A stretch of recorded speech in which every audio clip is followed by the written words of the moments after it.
And then we're going to talk about Project L. I barely heard about this. Some of you guys might be in the know, have seen this for a while. I heard about it right now. Found a couple of videos, and I think I'm going to watch some of these videos during the stream just to kind of see what's going on with this game. And then we're going to see whether or not it's the MS Marvel. I don't know why every time a new game comes out that looks exciting or that has more than one character, it's like the next Marvel, right? So I think today we're not only going to look into this Project L, but we might just narrow down what qualifies you to be considered the next Marvel? What criteria must be met? Because I'm tired of just any game coming out and the entire Twitter FGC saying, oh, it's like the next Marvel. Like, we got to have some kind of criteria for people to stop saying that, right? Because like, not every game that has two people fighting at the same is a Marvel, right? Like, let's be real. Let's keep it real. All right, anyway, we're going to get right started. Cut the intro. Cut the intro. Let's go, baby.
Let me get this theme off for people. What is going on? It's your boy OG War Destroyer. It's been a long time. I shouldn't have left you without a funky beat to step to, you know what I mean? So we got Marvel results, a month's worth, right? So we took a little bit of a break, but I blocked the results. We're going to speed run that bad boy. I figured out a quick way to deliver you guys that news. And then, of course, we got to talk about this Project L. More importantly, we got to talk about what qualifies something to be considered a Marvel game or the quote-unquote next Marvel, right? This is the thing. Every time a game comes out on Twitter, we hear this next Marvel. We're gonna maybe we're gonna break down this Project L. I got a couple of videos that I want to see. I found them, and I think you guys are gonna want to see them too, as far as considering how much this game might scratch that Marvel itch, right? So we're definitely going to go into that. I want to talk about the Cannon brothers and all of that. I actually have some history with these dudes, some really, really dope dudes. They are more knee deep in the FGC than you think. Like these people are as grassroots FGC as it gets. And you'll see some of their resume right now as far as what they've accomplished in the FGC. But first and foremost, who's winning and who's capping? Who's winning and who's capping? I got those results coming right at you. Let's see what's up. Enough about the shit talk. Let's see them results. Who really is winning what? Who really is winning what? All right, the 5 fingers of death, aka I like how Don actually revealed today that it's the 7 fingers, because I don't think there's been one episode that I've watched of the 5 fingers that didn't go 7 people or more deep. So I'm glad we got that, and I'm actually glad it is like 7 people, because first to 5 sets aren't as long as first to 10 sets, so we just get more Marvel. You know what it is. Shout out to ICU Hater for giving us that Marvel, starting off Marvel Monday correctly with some Marvel sets. All right, the 5 fingers of death featuring Poseidon. I missed one of the matches. What's going on, Jaco? Glad you're here. Glad you're here. I missed one of the matches. Jaco, you probably caught it. So it looks like he beat Cataclysm. He lost to Horton. But then I missed the next match. But then he won Dawn. Lost to Jaco, lost to Bane, lost to XC. Ooh-wee. But to be fair, Poseidon, that is quite the lineup. That is quite the lineup. Let me mark those matches there. That is quite the lineup. But I'm so glad that I remember when you hollered Don in the chat about your birthday and that you wanted to play Marvel on your birthday. So happy birthday. Birthday combos, perfects. You definitely got that birthday of your dreams. You know what I mean? A good old Lynn Sanity. Remember, Lynn Sanity was the first person who pulled that birthday trick. You know what I mean? Just guilt Dawn into putting you on for your birthday. You know what I mean? But shout outs to Poseidon for getting it done too. All right, the 5 fingers of death. Let's cover the 5 fingers There was one more Five Fingers. That sounded weird. That happened 2 weeks ago. Bam! The Five Fingers of Death featuring the return of One Wolf. This was on the 14th a couple weeks back. We're just getting rid of all the Five Fingers results. Looks like he lost to Mike. Lost to SC Mike. Tums beat Octo. Beat Kabak. Lost to Hulk Polon. I have nothing there next to Don. I'm assuming he won Don, but I don't want to get too crazy. And he beat Tyson? Wait, what? So Tums lost to Mike, beat Octo, beat Kabak, lost to Hulk Polon, and beat Tyson. Tell me that my pluses and minuses aren't backwards there. Yeah, I remember him losing to Mike. So I'm assuming all that's right. So shout out to Tums, also featured on the Five Fingers of Death. That happened a couple weeks back. But let's get to some tournament results. First, the fives are cool. But let's get to some tournament results. And I definitely formatted this a way we could power through this bad boy. Bam. The Jacomania Chronicles. Okay, what I usually do on Marvel Mondays, I go in chronological order, right? I'll go, because it's a 2-week show, right? I'll go last week's results and then this week's results, right? But we need to cover all of November. So here's what we're going to do. We're going to block them all, right? So we've got 4 weeks of results. But we're just going to do all of the results for any set event back-to-backs. Follow along with me here. So basically, we're going to go over all of the Jacomania for November right now. Event number 89. This is on the 9th of November. Like I said, we're just going to go back-to-back. We're going to get all the Jaco results right now. All right, 5th place, we got Pun and Done. 4th place, we got Hydro Rex. 3rd place, Dr. Kano. 2nd place, Jamash Walker. And in 1st place, the Jacomania Chronicles... Number 89 PS4 event, the one and only Netflix and Chill. Netflix and Chill 69. I didn't realize he had that in his name. All right, shout out to Netflix and Chill getting 1st place in the Jacomania Chronicles 89. But like I said, we're speedrunning the results. Jacomania Chronicles 90 the very next week. All right, 4th place, we have PBG Kyoya. 4th place, we got Dr. Marvel. 2nd place, Hydro Rex. And in 1st place, winning the Jacomania Chronicles number 90, Dr. Kano. Shout out to Dr. Kano for getting that dub.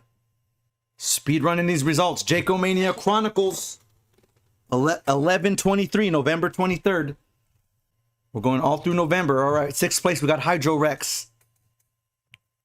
5th place, Shadow Flip. Glad to see Shadow Flip still doing his thing in the scene. 4th place, OGX3. 3rd place, Peanut Brother. 2nd place, Dr. Kano. And in 1st place, oh, I didn't even know this dude entered this one. And in 1st place for the Jacomania Chronicles number 91, The Real XC. Making an appearance on Wednesday. All right, and here we go. The very latest Jacomania results. Told you we're speedrunning these bad boys. We're getting all through November in minutes. In minutes! There was a few tournaments like Dawn and even us, UG, we took a break in November. So it's actually not that much results considering that it's been a month since the last Marvel Monday podcast. All right, the latest results for who is the latest Jacomania Chronicles champion? The latest results of the Jacomania Chronicles. All right, 6th place. We're tied for 5th. We have Hydro Rex. We're in 5th place. 4th place, we have Shadow Flip. 3rd place, the return of DJ Vest. That's right, I saw him in the chat. 2nd place, Dr. Church. And in 1st place, and your current Jacomania Chronicles champion as of the 30th of last month. It's less than a week ago. The one and only Diamond AF. I believe that. Who is that, Jaco? Is that Ryokin? Oh, it's Picasso. That's right. It's Picasso. All right, shouts Picasso getting 1st place. And your current Jacomania Chronicles MVCI PS4 champion. All right, shout outs to Jaco Man for doing the Jacomania Chronicles. You guys can get in on that any given Wednesday, 5 p.m. PST. But the next event, we moved on. See, we moved from Wednesdays to Thursdays. See, we're doing it different to catch up on all these results. All right, now our Thursday events. We did all the Wednesdays. Now let's do all the Thursday. We're streamlining this. We're speedrunning this. We're speedrunning these results. All right, the Chaos Dimension. If you guys do not know, this is a new format, and I'll explain this to you guys if you guys didn't get the details of this. Don Con and Mike, I See You Hater, Cataclysm, right? This is the team that brings us the gauntlet every Thursday. But shout outs to Ralston Arcade aka Mike Staticalism, he got the opportunity to go to Japan, right? So while he's in Japan, rather than Don throwing in the towel saying, I guess there's no event, no, he does a modified event that's easier to run for one person just to keep the Marvel action going on Thursdays. Dude, you gotta love it. You gotta love the tenacity and consistency from these people. The Chaos Dimension, brutal bracket. Yeah, the format is sick, but the format is unforgiving. Instead of your usual first to threes, they are first to fives, right? Sounds more forgiving, doesn't it? But instead of double elimination, it is first single elimination. So one loss and you are out of the tournament, right? So the first to five is a little bit, gives you a little leniency per set, but you get no grace sets to lose. The moment you lose a set, you are out of the tournament. So first to ones, the Chaos Dimension format. Who won this? Who had the composure through this tense ass bracket? Like, you're already in losers right when you start, essentially, right? As far as the chances you get. But let's see what we got. All right, the Chaos Dimension. This was on November 10th. All right, your top 8 is as follows. Oh wait, they do it different. That's right. There's going to be a lot of tides. Yeah, you know what? There's going to be a lot of tides because it's single limb. You know what? We're doing top 7. But it's crazy how it is. So tied for 5th. 4-way tie. Tied for 5th. 4-way tie. Single limb doesn't give you as many matches. We have Dr. Kano, J-Man 360X, Kabak 420, and Rail 726. Those are all tied for 5th in the Chaos Dimension. All right, tied for 3rd. We have 2 people. Nagato Pain, aka Young Raisins, and XC, the Executioner, both tied for 3rd. All right, your 2nd place of the MVCI, the Chaos Dimension MVCI, Tyson in 2nd place. And your 1st place, winner of the first Chaos Dimension event, because there is 2 of these bad boys, the one and only Beast 412, GG's Beast, taking a dub at the Chaos Dimension. All right, like I said, we're speedrunning these bad boys. That very next week on the 17th, a 2nd Chaos Dimension event thrown. I want to say this is the most recent results, but there is one more gauntlet result. But let's see what we got here again. All right, your top 7 is as follows. Tied for 5th. Again, 4-way tie. This is what the format calls for. Beast 412, Custom Christoph, Kabak 420, and XC Coggins all tying for 5th place. And again, 2-way tied for 3rd. UGOG and Bane Hollow. Yeah, see, what do you know? I'm just as good as Bane, bro. I knew it this whole time, bro. You get us both in the same bracket, and we tie. What else do you guys expect? You know what I mean? All right, your 1st and 2nd place at the Chaos Dimension MVCI. 2nd place goes to Stealth. And of course, 1st place. Oh, not even of course. Stealth in 2nd is kind of weird. In 1st place, winning the El Clasico battle of Tyson versus Stealth. Tyson taking 1st place for the Chaos Dimension on November 17th. GG's, Tyson. All right, so we're still on Thursdays. But now we're at the Gauntlet. December 1st, your latest Gauntlet results. Who is the current Gauntlet champion? Let's find out. All right, shout outs to UGOG getting 9th place. I was actually streaming. I was playing from my nephew's pad. So it was a little weird as far as the connection and the controllers. I don't want to make too many OSs. But your boy definitely doesn't get 9th very often. All right. 7th place, tied for 8th. Or tied for 7th, rather. We got Beast 412 and Los Dados 1. I actually lost to Los Dados on some lag shit, but we ain't talking about that. All right, tied for 5th. We have Kabak 420 and Tekua. 4th place, we got Beto 02. Shout out to Beto. 3rd place, Custom Christoph. 2nd place, Dr. Kano. And in 1st place, and your current Gauntlet champion, the winner of Gauntlet 206, the one and only Bane Hollow. I guess he's back. He was in a couple of events, including tonight. Interesting. All right, Bane Hollow winning your current and latest Gauntlet champion. GG's. BG's. And of course, the latest battle round. We did take a little bit of break, so there's only one battle round that we did in November. Happy holidays to everybody. Hope you guys enjoyed time with your families and loved ones and whatnot. All right, UG's battle round result. We had Hydro versus Poseidon 10-6. Hydro taking that one. We had the Battle Realm debut of Yormamu. We had Yormamu versus FGC Devin, aka Spider Youth. Yormamu winning that one 10-7. Great set. We had a couple of first to threes. Jaco versus OG. Jaco winning that one 3-2. That's not where this story ends. Jaco won me 3-2, but you guys know it. The best Marvel set. I'm not even capping, bro. You know what? I'm not even capping. We gotta get the camera on this one. Me versus Jaco is the best Marvel set in existence. We are just good enough and just bad enough to make the most entertaining spectacle of Marvel. Straight up. Like, I'm keeping it funky. I'm gonna be a little self-deprecating here. We are both just good enough to make it dope, that we know what we're doing, but we're both bad enough to where, like, no one's gonna dominate the other, right? I've said it before and I say it again. Me versus Jaco is the best MVCI set you could possibly watch, and it's coming right back at you. Jaco beat me 3-2. I'm not letting that shit rock. Jaco's been getting a little too good in our versus sets. So next battle round, you heard it here first, the return of the UG team kill. OG versus Jaco. This one I'm winning. Right now, place your bets on OG right now, because this is the one I'm winning. Jaco, I'm gonna study the tape. You're my friend, you're my rival, but you best believe I'm going dummy on that set. I'm going dummy on that set. You know what it is, Jaco? I need, because you won me the last few times, because we go back and forth, right? I win one, Jaco wins one. I win two, Jaco wins two, right? And we go back and forth. But Jaco done been winning the last few between him and I, but we haven't had anything official. But this next one, first 10, is official. Mark it in your calendars, UG's Battle Realm. Not this Friday, but next Friday. Me versus Jaco is the headlining fight. Anyway, rant over. I just had to get that out because, like, I'm tired of losing your ass, Jaco. I'm tired of it. All right. Speaking of Jaco winning shit, Jaco versus Netflix that very same day, Jaco wins that one 3-2.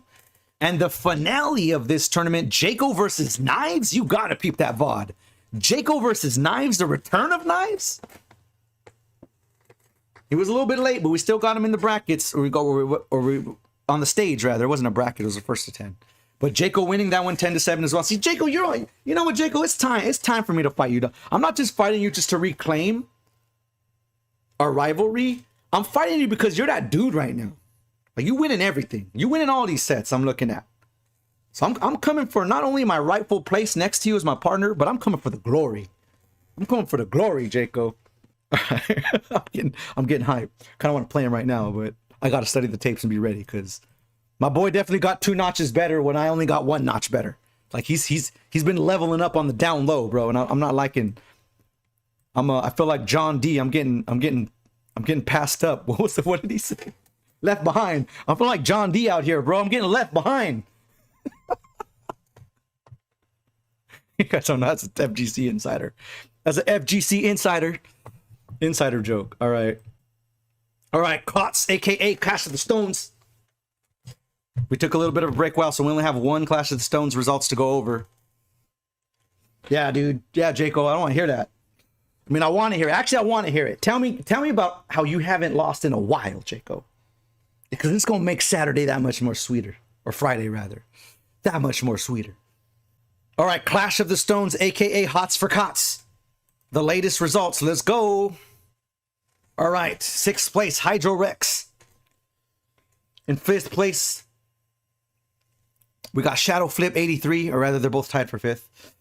All right, 4th place, we got OGX3. All right, 3rd place, Dr. Kano. Oh, yeah, I was able to sneak in this one. See, Jaco, this is what I'm talking about. 2nd place, OG War Destroyer. And in 1st place, and your current Clash of the Stones champion, and the dude who's going to be on the hot seat versus me on Friday, the one and only Jaco, man. Taking that crown, Jaco. I want to give you all the praise this week, Jaco, because I'm snatching that crown. Shout out to Jaco, man. You can't, hardest working dude in the FGC. Can't be denied, man. Can't deny this guy's skill. All right, we're done. Okay, we did Thursdays. We did Wednesday, Jaco's. We did Thursday, the Gauntlets. We did Friday, the Battle Round. Saturday, Clash of the Stones. But also, new tournament on the Saturday circuit. The online, offline hybrid tournament. The Execution. All right, we had one of these bad boys go down. So 2 weeks ago, just about 2 weeks ago. Yeah, what's going on, Wild Kage? You're definitely here on time. Shoutouts. Welcome to the chat. All right, Execution Volume 3. If you guys do not know, Execution Tournament Series is the latest one on the set. Xe doing this one from his pad on Saturdays. We are still pending on when the next event will be. But part 3 was 2 weeks ago. Let's get those results. All right, tied for 9th, we got SC Mike, Hawk Polon, Heroes Hear You, Dr. Kano. Shoutouts to the Bubble Boys, tying in 9th, but your top 8 is as follows for the Execution latest results. Tied for 8th, we got Octopus Inc. and UGOG. Ooh. I don't want to get on Octo. I'm focused on Jaco. But Octo did roll up on me.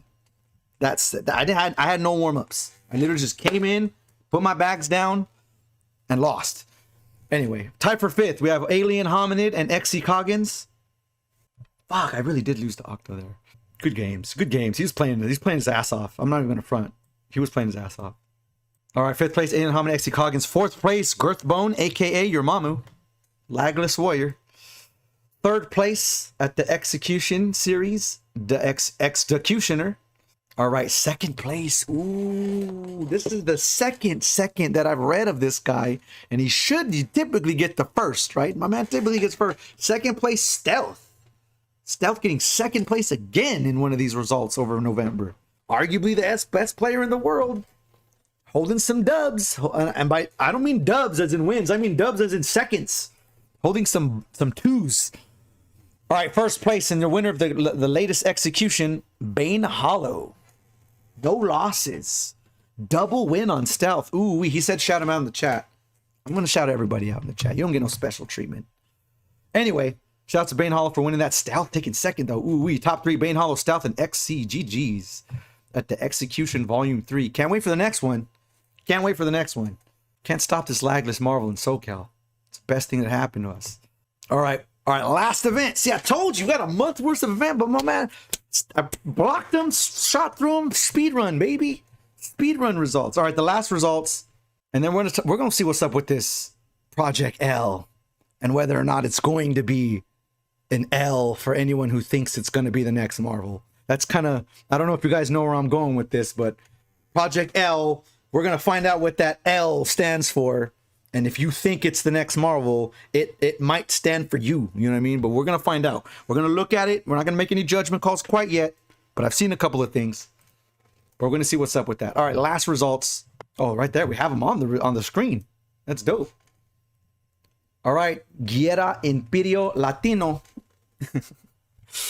That's a terrible accent. Your top 8 for the Guerra Imperio Latino, a.k.a. Hulk Polon. Doing amazing things out there in the Central Americas, keeping that Marvel alive. Tied for 8th, we got Gio Vassal Matan. What a name. Also, Joe PP94. Dope Marvel name. Damn, Lucifer tied for 9th. No CS Kulo also tied for 9th. All right, 5th place, we have Heroes Hear You and Near. 4th place, and I'm saying it now. I'm putting it on the record right now. I don't know how you guys really follow this. I'm putting this on the record right now. 4th place, Trimegisto Herald, aka L3 is what they call him out there, right? This guy is the best Sigma. I'm just putting it up. Knives, you know what? We gotta count Knives, right? But even then, this dude Sigma doesn't play like Knives, right? So he's dope on his own tip. And I would go so far as to say I don't want to say Knives is great though, because Knives do that 3rd meta shit, right? But as far as scrapping and getting in the dirt with the Sigma, I think L3, aka Trimegisto, has the best Sigma. I'm keeping it funky. If y'all haven't seen a good Sigma, check this dude out. Anyway, all right, 3rd place, the Guerra Imperio Latino. 3rd place, we have Sith Cucks. I like that. That's Star Wars shit. 2nd place, my man running the tournament and also getting killer results, the one and only XC Hulk Polon. And in 1st place in your current Guerra Imperio Latino champion, winner of the 2nd event, number 2, the one and only Kabak 420. GG's Kabak 420. Whew, all right, speedrun results. I actually did that a lot faster than I thought I was gonna do. So shout outs to blocking the events. I only do that when I have a lot of results to cover, but it goes by really fast when I do it like that because I don't have to keep going back and forth. All right, we're going to take a quick break. I'm just going to take a sip of water, use the restroom real quick. The rollback break is in full effect. Check out my man Zed Tabani holding down the song during the break. But then we're going to come back. We're going to talk a little bit about this Project L. Rollback break coming up. Check out my man Zed Tabani, and then we'll be back to talk about this Project L. BRB, y'all.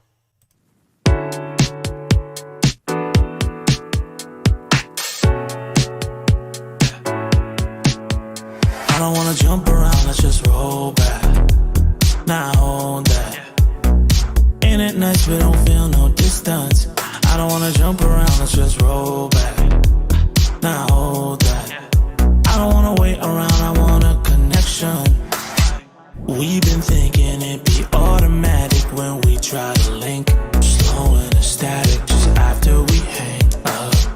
We've been living separate, Jesus, we just feel so out of sync. Staggered our magic, just hoping it happens. I swear the crash has been killing me. The simple don't feel as deep. Like when we in my bedroom and you there sitting right next to me. I'm not hype when you far away. I close up, I stop and play. Like when we not together, this game just don't feel the same. I don't wanna jump around, let's just roll back.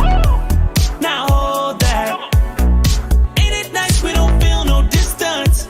I don't wanna jump around, let's just roll back. Now hold that. I don't wanna wait around, I want a connection. It's like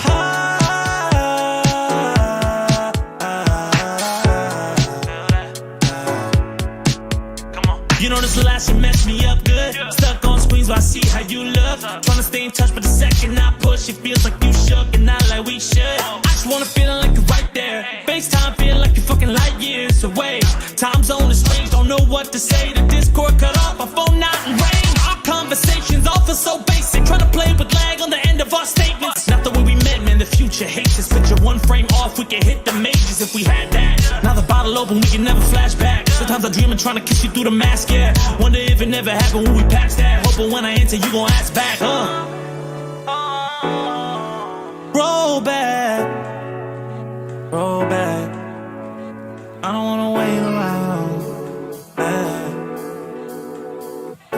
Ooh, yeah. I don't wanna jump around, let's just roll back. Now hold that. Ain't it nice we don't feel no distance? I don't wanna jump around, let's just roll back. Now hold that. All right. Got a lot of this stuff. Zed Tabani is bad, bro. What are you talking about? He's one of the best. He's one of the best to ever do it. Hydro. I forgot the guy who does it, but he recently got hired by a guy who does regular news, like reactions on YouTube. And so now Freestyle the News is a regular segment in this guy's videos. And I forgot the name of the guy, I forgot the name of the dude. I'm coming with that next week. But basically, because he used to do, he did the intro videos for Evo, right? He used to do his own raps. But one of my favorite shits that he did was Freestyle the News. Freestyle the News was the shit, bro. Or is the shit, because he's doing it again. But he's not doing it on his own channel. He's doing it as part of another YouTube channel. I'm going to have that info for you guys next time. If you guys never seen Freestyle the News, it's just Zed Tabani rapping about current events, which is dope as fuck. Anyway, enough about that. Follow my man Zed at ZTMusic on Twitter. But anyway, Project L. Okay, Project L. Is Project L the next Marvel? And why, whenever a game comes out that has tagging, right, all of a sudden has to be compared to Marvel, described as the next Marvel? Oh, it's like this, but it's like Marvel, but not this, or it's always something, right? It's always something about Marvel. You gotta, like, for everyone not liking Marvel, especially Infinite, right? For no one liking Marvel Infinite, like, people really do mention that shit a lot when, like, another fighting game that sort of resembles Marvel comes out. Like, what's up with that? For no one liking Infinite, really. MVCI sure gets a lot of fucking typing as soon as the Versus game comes out. Like, oh yeah, this is like Marvel. You know what I mean? Blah, blah, blah, blah, blah, blah, blah. Like, okay, this is like MVCI. It's like, I never even seen you play MVCI. How do you know it's like MVCI? I never seen you play with us. We be playing this shit every day, every week, multiple times a week. I never seen you play it. But you gonna sit here and compare this, like saying it looks like Marvel Infinite, plays like Marvel Infinite. You gotta play Marvel Infinite first to have a decent basis of comparison, right? So let's just get that out the way. All right. So I'm just gonna go down the line. A couple of things I learned today. Like I learned, because I just heard about this stuff today. One, and if you guys can verify this, because this is what I heard, and I'm assuming it's true, but I could be wrong. This is a fighting game based on League of Legends, right? Let me just get that rumor or that postulate, because I'm not sure, right? But this is what it is, right? This is a League of Legends fighting game. Like, so the characters in this game are actual League of Legends characters and or classes. Okay. So one, it's gonna blow up. I'm just putting it out there. League of Legends is bigger than you guys think. League of Legends shits on not only MVCI numbers, but shits on fighting game community numbers. League of Legends is one of these real games that's actually played by a lot of people. It ain't no 20-man tourneys. You know what I mean? Like, you know what I mean? So I could already say it's going to be a success. It's nothing to do with whether or not it plays like Marvel or is the next Marvel. The fact that it's being developed by a very competent team. Tom and them are bad. Dope, I mean.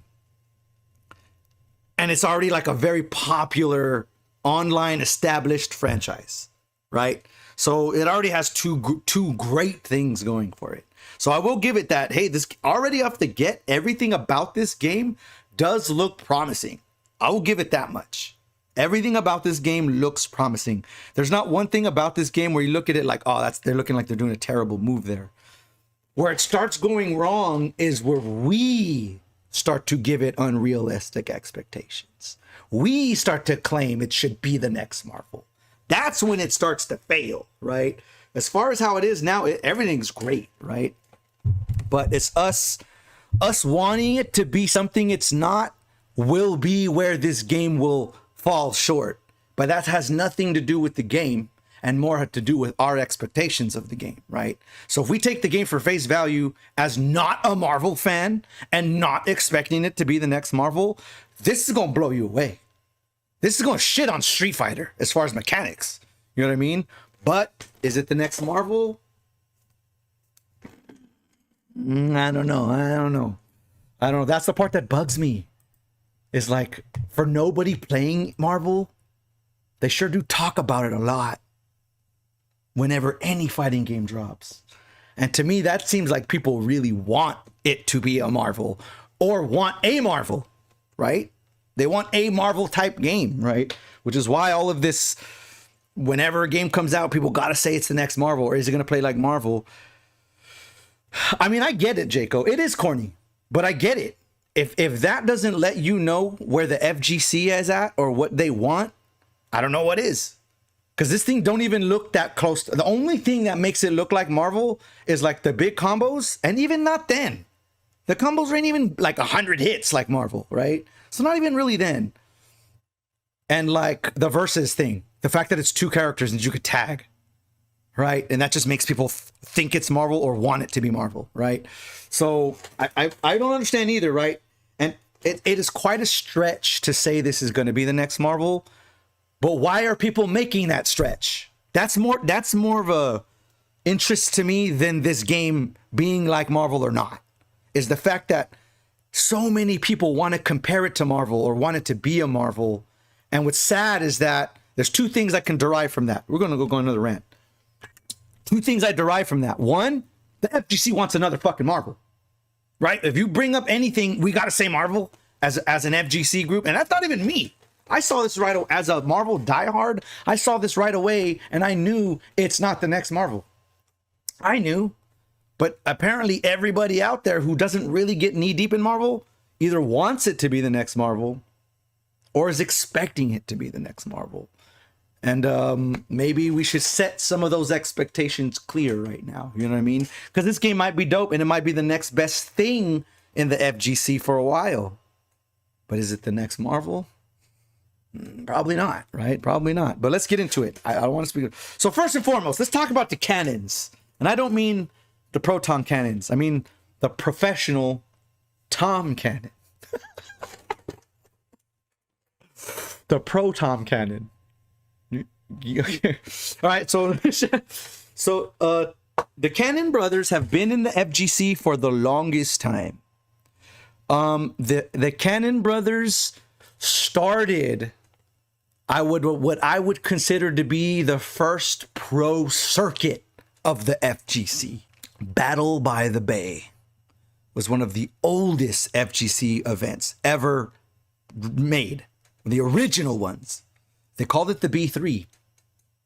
They called it the B3. And the reason why they called it the B3 is because it was called Battle by Bay, right? So it's 3 Bs, so they just called it the B3, right? Which is funny because next year when they redid it, it was called the B4, even though it was the second entry in the series. You follow me there? The next tournament, the next year was called the B5, even though it was the third entry in the series, because the first one was Battle by the Bay. B3 was the first one. So B4 is the second. Odd stuff. This is like Final Fantasy. This is like naming Final Fantasies. It don't really match the numbers. You know what I mean? You just got to know the history to know what's what. Well, this was in the 90s, bro. The late 90s, early 2000s. This is when you had to email people to see if they can come to your tournament. FNet servers. IRC, FNet servers. No social media. No social media was around. And email and websites were new. So they weren't even commonplace. You couldn't just assume that so-and-so had an email address. Now you assume everyone has an email address, right? But it was those days. So when I say they're OGs, they're fucking OGs. Like back in the day, right? So they established the Battle by the Bay tournament series, partnered up with Mr. Wizard during that. Guess what came from that? The Evolution tournament series, right? So when I say these are knee deep in the heart of what the FGC is, it's almost like as if I challenge you to find someone with deeper roots, real roots of doing things in the FGC, not just playing in tournaments. We're talking about running tournaments, creating an FGC. Like going from a dudes who run tournaments to this worldwide phenomenon. They were in the beginning helping pioneer that stuff. You guys ever heard the term GGPO? We're going deep on these dudes. Like, you got to know these dudes' resume. Have you guys ever heard the term GGPO? It means good games, peace out. But have you ever seen the GGPO logo with the hand over the stick? And it says GGPO? That is self-programmed rollback netcode. Basically, the Fightcade shit. The Fightcade shit. That's what it is. All of those fantastic old fighting games that you can now play, people, and all of them have rollback, even though those games were made 20 years before the internet, yet they have internet implementation with phenomenally good rollback. This was them. This was the Cannon brothers, right? We're talking about dudes who founded Evo, dudes who created the crux of online fighting game Fightcade, the programming. Are you guys catching wind of how deep these guys are in this scene? Like, these aren't no lightweights. These are the dudes. The scene might not be what it is today if it wasn't for these guys. Like this, like the power players, bro. Not just some dudes throwing a tournament. These are knee-deep dudes influencing the entire landscape of fighting games for everyone, right? So, okay, got to go to the history of the Cannon. We got to give them the respect. You can't talk about what the Riot Games is doing when Cannon brothers are on the Riot Games team and not give them their proper respect as far as what they're really bringing to the table here. You know what I mean? What they're really bringing to the table here, right? No lightweights. These are real deal FGC pioneers. Pioneers, bona fide. All right, enough of the enough of the elaborate intro of the developers. But I give them the propers, man. I got them the propers. They're like the real deal. You know what I mean? The real deal. All right. Riot X Arcane Epilogue, The Right Foundation. All right. I found this video last, but this is the only one I didn't see any of it. But I found it and I wanted to watch it with you guys. So let's see what's up with Riot X Arcane Epilogue Project L. A little bit of an intro video. Let's see what we got. Let's see what we got. Hey everyone, I'm Tom, executive producer at Project L. And I'm Tony, Project L's technical lead. Last time we talked, I let you in on the secret that we're building a fighting game here at Riot. We showed you a brief glimpse of gameplay and said we'd be going dark for a while, but we'd share more when we're ready. Well, a lot's changed since then. We've made some great progress, and while the game is still too far out to commit to a release date, it's been a bit since you heard from us, so I want to bring you up to speed on what we've been working on. From the beginning, we knew that we wanted to make a 2D fighter set in the universe of Runeterra, but the 2D fighting space is pretty broad. Even from that starting point, there were a ton of different directions we could take the game. After lots of exploration, we're excited to say that we've landed on a direction that we're pretty pumped about. In this quick update, we'll walk you through our high-level approach when it comes to core gameplay, character design, and netcode. But first, allow me to reintroduce Project L.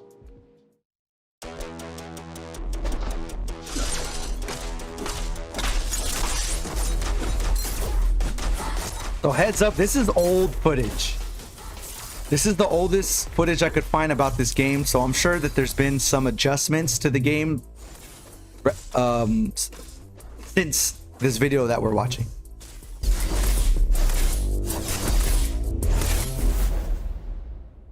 Project L will be an assist-based fighter. You'll build and pilot a team of 2 different champs. We feel like this is the right foundation to build a game that rewards strategic team building and on-the-fly decision-making on top of strong fighting fundamentals. Wait a minute. I heard the term. Hold on. Can I get my camera on this one? Assist-based fighter.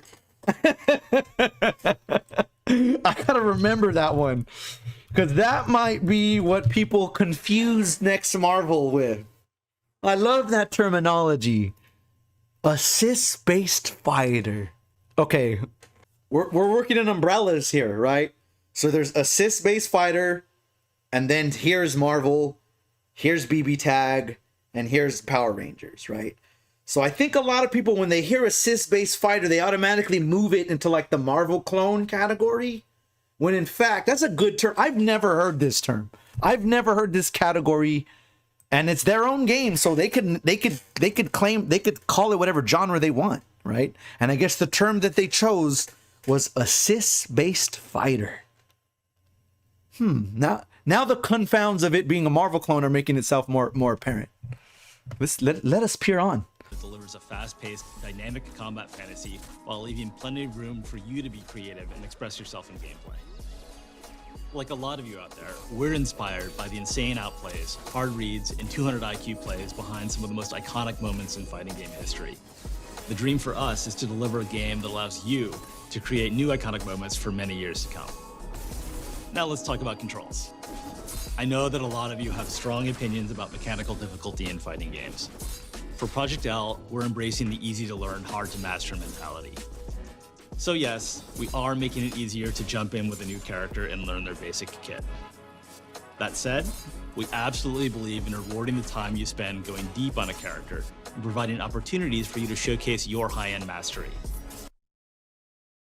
Pause. Easy barrier entry. They specifically said it, right? And when they showed you some of the moves, it looked like basic inputs. You didn't have to do any kind of motions. It looked like your combos was basic, just button chain, right? Starting to differentiate from Marvel a little bit. Starting to see why we're starting to see some of the umbrella splits. Barrier of entry. Barrier of entry. EXE barrier. Execution barrier. All right. I'm curious what now, because I really want to. Is it Marvel? And if it is, why is it? And if it isn't, why is it? And I'm starting to see a couple of things. They're both assist-based fighters. They definitely both don't have execution barriers. Marvel is typically known for having difficult execution compared to its contemporaries. Let us learn more. One of the delights of fighting games is seeing top players move and fight in a way that's inspiring and distinct from lesser skilled players. We want to set that aspirational summit and build a steadily increasing difficulty curve to get you there. This isn't about building a game where new players have a chance to be the pros. It's about unlocking the fun at all skill levels. Character design, of course, plays a huge role in this. For characters, our goal is to deliver on the iconic moves that League champions are known for, but adapted to work in a fighting game. We want our champs to have powerful, flexible kits that give you the freedom to play your character your way. As an example, I'm thrilled to introduce you to Echo, re-envisioned for Project L. Echo is a punk genius. He's a brilliant inventor who, through time manipulation, can rewind his own mistakes and stay one step ahead of his opponent. The centerpiece of Echo's kit is his Chrono Strike. It's a forward-moving slash that's a pretty good poke and a combo ender. When Echo slashes with Chrono Strike, he generates an after image that he can rewind back to any time in the next few seconds of the match. You can use the rewind to double down on your first slash or make a different choice and branch into a high committal launcher. Echo works just fine as a mid-range zoner. This guy looks built like pretty dope. Keep it funky. He can vary the timing of the rewind to mix up his opponent, recover for assist attacks made by his teammates. And in the right hands, rewind can also be a strong combo extender.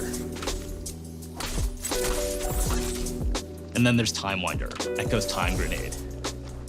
Time Winder works great for basic zoning and combos. The real payoff comes when you're able to throw Time Winder from range, giving it a chance to charge up and explode into a time distortion field that slows Echo's opponents for the next few seconds of the match. For both of these moves, our approach is to give you a tool with a clear primary role, with lots of potential for extra utility when you use it in the right situation. Now, while gameplay is obviously super important, high-quality netcode is essential for any great fighting game. So this is an area where we're investing big. I'm going to turn it over to Tony, and he'll walk you through some of our networking foundations. Netcode has been a top I am not worried about this game's netcode whatsoever based on these guys' history. For Project L, we've designed our entire networking stack to deliver the same highly responsive gameplay that you'd get playing offline. Of course, this starts by using rollback networking at the core. Rollback does a great job of maintaining a consistent, low input delay across a wide range of pings. We've also developed a new networking model that enhances the benefits of rollback with core technology developed by other games at Riot. We'll route network traffic between players through Riot Direct, our internal network already being used to minimize latency in League of Legends and Valorant. We're also actively managing a player's connection to their opponent to ensure You gotta love this rudimentary explanation of limiting servers. their experience will suffer, but yours won't. And if someone rage quits in the middle of a match, our netcode will determine who should win and who should be penalized. We're taking netplay very seriously for Project L. It's the primary way that we playtest the game internally, and we're working every day to make sure it's in top shape for the eventual release. We hope you enjoyed this sneak peek at Project L. Before we go, I want to remind you that our game is still in R&D. We're happy with how core combat is shaping up, but there's still a ton of work to do. Thanks so much for your patience while we take our time to make sure that we get this right. So that's all for now. Last time we spoke, Project L went dark afterwards, but this time we'll do our best to keep you in touch when we have major news to share. Thanks a lot. Thank you. Interesting.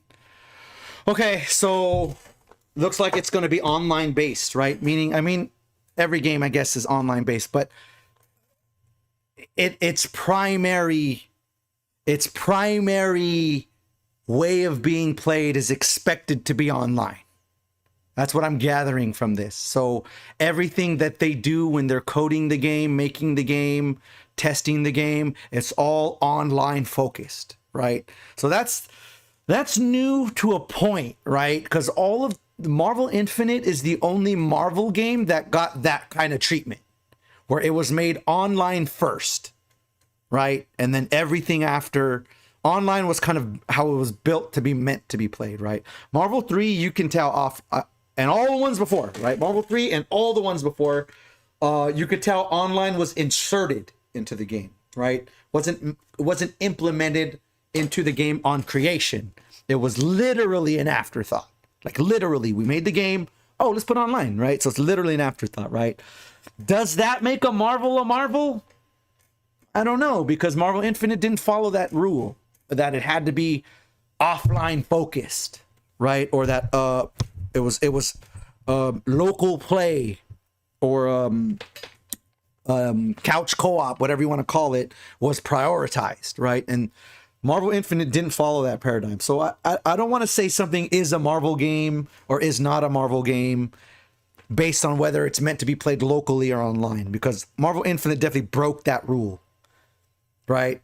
Marvel 3 tried to break that rule, but obviously we had to do workarounds because it wasn't built for that, right? So interesting though. That has nothing to do with whether or not it's a Marvel game, like it's considered the next Marvel. I'm just curious the things about this game. So online is the primary way of that they're testing it, building it, and mean for it to be played. That's interesting. It's definitely 2022, y'all. It's definitely 2022. They do shit a little different now.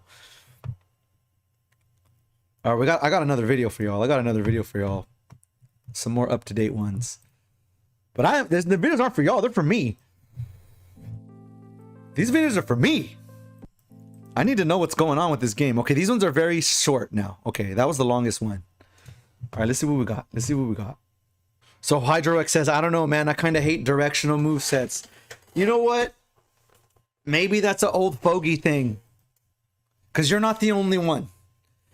They didn't add... I don't want to say easy controls. What do you want to call it?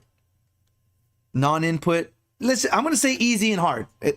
As relative terms. I don't mean to make it sound like it's easy or that's hard, right? But easy mode, simple controls. I'll say simple. Simple controls versus like directional inputs, commands, right? I come from the old school. I want a Shoryu to be a Shoryu, right? I want you to have to commit to a move. You have to learn the move. I have to learn the move. And knowing the move, literally having the manual dexterity to pull it out on command is a part of the challenge. I was raised with that. You couldn't hit Hadouken unless you knew in the arcade how to do the Hadouken. And if your opponent knew how to do it more consistent than you, you might lose for it. So I was raised with that, right? So for me, I prefer inputs, right? To me, if like I want to do Shoryu, my mind automatically goes forward, down, diagonal. That's how you do anti-air, right? But simple controls weren't just added for no reason. Right? I'm sure there's a group of people who want to play the game and get all of the mental fun of like reading your opponent, when to offense, when to defense, but don't necessarily have the executional skills, right? So it's almost like simple controls are like an accessibility for people like that, right? We're like, hey, I'm having problem with the actual manual part of it, but I still want to enjoy the game. So I do like that. So I do like that option exists for that player. But speaking personally, I like Hadoukens to be like Hadoukens and Shoryus to be like Shoryus. I'm gonna go a step further on this one. I don't know about them downs. And I mean, I'm talking about Zero in MVCI. If you're going to make a shortcut button for an anti-air, at least make me choose the direction of the anti-air. If that makes any sense. Like if I'm going to have an easy input for anti-air, you got to at least make me choose left or right. So this is where I start to disagree with the simple inputs. Like, hey, bro, you shouldn't be able to hit down, down. Well, someone who's doing it manually has to choose left or right. I'm either Shoryuken forward or Shoryuken backward. Meanwhile, Zero literally hits down, down, and Shoryu covers both sides in a cross-up. That's the one where I start to part company with the simple mode. I'm like, that's too simple. Like, what you get out of that should require a little bit more commitment to a direction, right? Now character's starting to be OP, right? So there is some simple mode things that I have gripes with. But for the most part, I don't mind if my opponent picks simple mode and I pick manual mode. Because there's no advantage really, right? But when you get things like down, down, acting as Shoryu, and you don't have to commit to a side, then it starts to get advantageous, right? So I don't mind the simple mode. I just don't like distinct advantages in any mode, right? And that one's obviously, to do easy motion versus doing a manual motion is already easier, right? But I feel like you still got to commit to some decisions you don't have to commit to. That's where I start to like, hey, I don't know, that's too easy mode. That's a little too easy. You got to toughen that up. Maybe go diagonal down and then the button. That way you got to choose one way or the other, something, you know? But I prefer the manual inputs, but they're putting simple inputs. And I get it. Why? I get it. They want their game to be inclusive.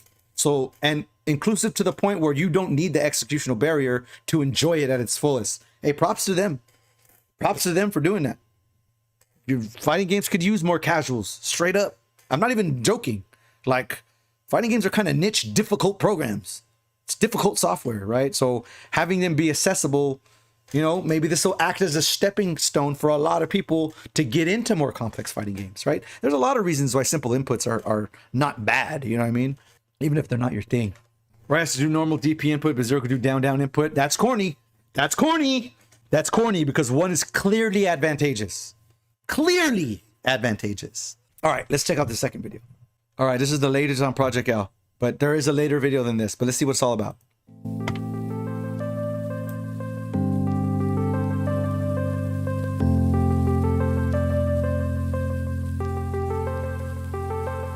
Hey folks, Tom here, back with a quick update on Project L, Riot's upcoming 2D fighter. Last November, we dropped an update showing off some core game concepts and our rebooted art style. Honestly, showing off the game this early was a little scary, and we're grateful that so many of you were so excited about Project L. God, that was so sick. Your reactions and excitement gave us the reassurance that we're headed in the right direction. Yes! Yes! In this update, I'll talk about what's been happening in the team over the past few months and what's coming next. Last time, I shared that we've honed in on our gameplay as an assist-based fighter with 2 champs per team. We're finishing up our work on core mechanics now. Assist-based fighter, Moved on to building champions, aka Marvel clone. around game features like competitive play and our social systems. One of our goals is to remove as many barriers as possible from you enjoying Project L. We want you to be able to play no matter where you live, what your skill level is, or how much money you have to spend on a game. To that, I'm happy to confirm that Project L will be free to play. If you've played a Riot game before, this probably won't come as a surprise. Is that their thing? Because he said if you played a Riot game before, this comes as no surprise. It's free to play. That's not Marvel. No Marvel has ever used the free to play paradigm. Straight up, dude. But that's not what I mean when it's like Marvel or not like Marvel. It's not the cost. I mean more of like the gameplay. But that's definitely not like Marvel. There's no free to play fucking Marvel ever. Unless you count like the OG shits that you can get on Fightcade now, right? But that's not even legal, really. So like, okay, interesting. We're definitely drawing little lines in the sand here. Free to play Marvel. Never. Our team is made up of fighting game veterans and folks who are passionate about serving the FGC. And we operate with one approach. If we wouldn't like it, we won't do it. When it comes to monetization, we promise to be respectful of both your time and your wallet. Also, the team has put together a blog post to give you a sneak peek on development of a new fighter in Project L, Ilaoi the Kraken Priestess. The spiritual leader of her people, Ilaoi is a physical powerhouse who tests the strength of souls for her tentacled god. Check out the post for more details on how we're approaching character development and how Ilaoi will look and play in Project L. That's all from me for now, but I'll be back later this year with one more update. Before I sign off, this weekend is EVO. To everyone heading out to the event, stay safe, good luck in the tournaments, and try not to drown in pools. Yeah, we went to that Evo. All right, let's get back. So free to play, that's interesting. That's interesting, right? That's some interesting stuff. Definitely not like Marvel, but that's not what I mean when I'm comparing it to Marvel or not. I'm not talking about the cost. I'm talking about more the gameplay. But that does draw a line in the sand as far as like it being different. All right, Ilaoi. Is that right? Ilaoi? That's the name of this character. I'll allow it. Where's Vest? Where's Vest at for the I'll allow it? We got to do that one. All right, I got one more video. So this video was more of like that is free to play and a new character. Interesting. But I do got one more video. This is the last one that dropped today, and this is, I don't know if you guys seen it, but this is the one that actually gives a little bit more of a deeper dive into the gameplay and why. And this is the one. Okay, this is the video that's gonna let us see whether or not it is like Marvel, right? Because this is the video that gives us the most like gameplay footage, the most gameplay footage. You gotta love this high quality production. Even their promos are so high quality. Hi everyone, this is Tom from the Project L team. I'm back with our second promised update this year. Our last two updates focused on the big picture. We're a free-to-play tag team fighter set in the universe of Runeterra. I know at this point you're probably itchy. He called it a tag team fighter. Assist-based fighter, and now it's a tag team fighter. Okay, I just want to get these, because we definitely need a name for this genre. That way people will stop saying, oh, it's like Marvel. You know what I mean? Because it's not, right? Tag-based fighter, assist-based fighter. These should be the terms that float around more than, oh, it's like Marvel, because it's not like Marvel. Anyway, I just love that the terms they pick for this genre of game. Anyway, let's go. For some details. So this time, we're going to send the year off right with a deep dive into some of our core systems. But first, here's a quick update on Alawi. We revealed Alawi in our update last August. Back then, Alawi was in the initial DNA phase of development, where designers, narrative writers, and artists explore concepts for the character's visuals, thematics, and overall kit design. Over the past few months, the team has taken Alawi from concept to an early playable form. Alawi is now live in our internal playtests, with this early draft of her model and kit. What you're seeing here is about 30% complete. Right now, the team is focused on fully realizing her combat fantasy as a big body brawler and narrowing in on the mechanics of her tentacle attacks. Meanwhile, the art team continues to work on her model, animations, sound, and VFX. She's still got a lot of work to be done, and that means it's time to talk about our big update for today, Project L's gameplay. Let's get it.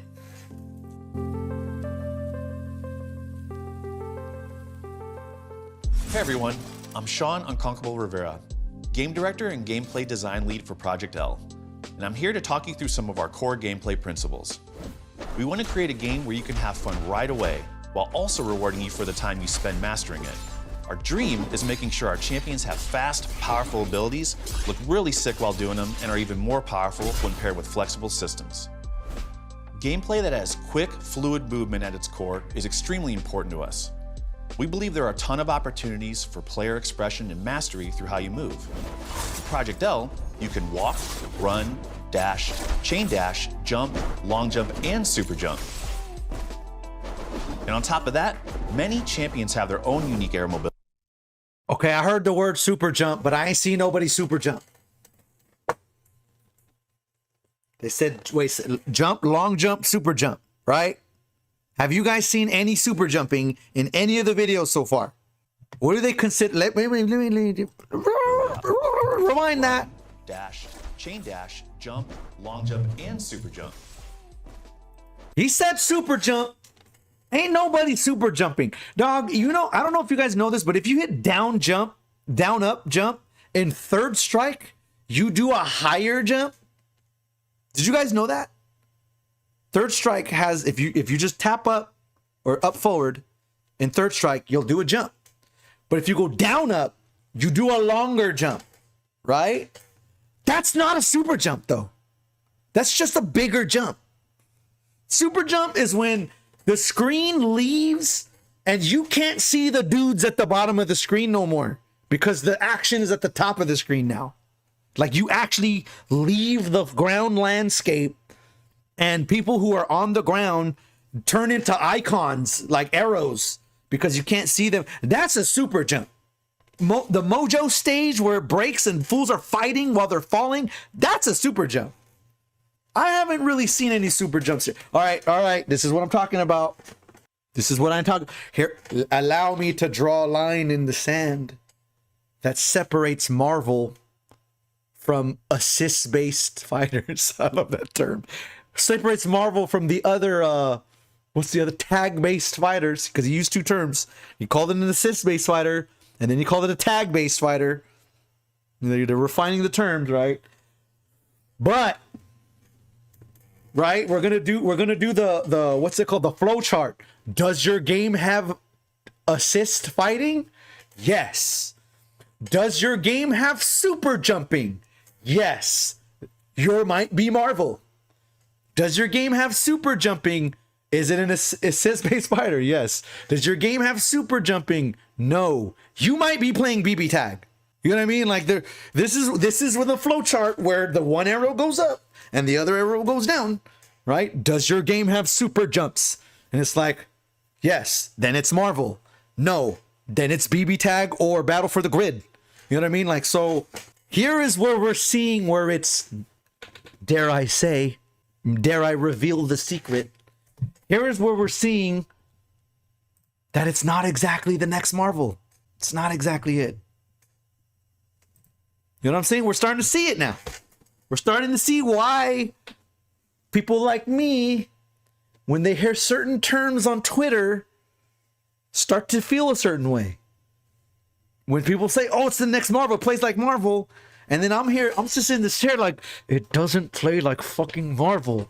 Just because it has 2 characters on the team doesn't make it Marvel. But here's one of the things that makes or breaks it.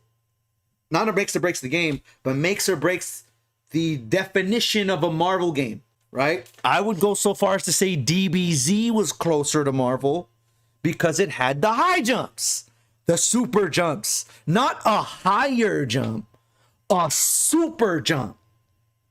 Just because you jump higher, just because you have some kind of motion that lets you jump higher than you normally jump, that don't make it a super jump. Third Strike has that. There's no super jumps in Third Strike. There's just bigger jumps, right? So there's one right away. I didn't notice that one. Here's one right away. That ain't no super jump.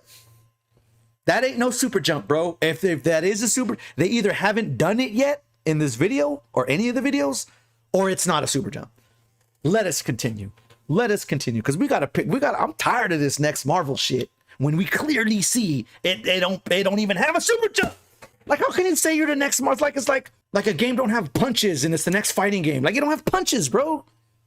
Like, if it don't have super jump, it ain't Marvel. That's one of every Marvel, everyone without exception. Every Marvel without exception. Chilling the Atom, X vs Street Fighter, Marvel Superheroes, Marvel Super Street Fighter, Marvel's Capcom, Marvel Capcom 2, 3, Ultimate, Infinite, all had screen moving super jumps. All right, there it is. There's one straight up checkbox that it ain't Marvel. There's one right there. All right, let's go. Let us continue. That was a little bit of a rant, but I'm just tired of this Marvel clone. It's got to be like Marvel to be a Marvel clone. You can't just say it. You can't just see 2 characters and be like, oh, Marvel. It don't work like that. It don't work like that. All right, let's continue the video. I'm going off.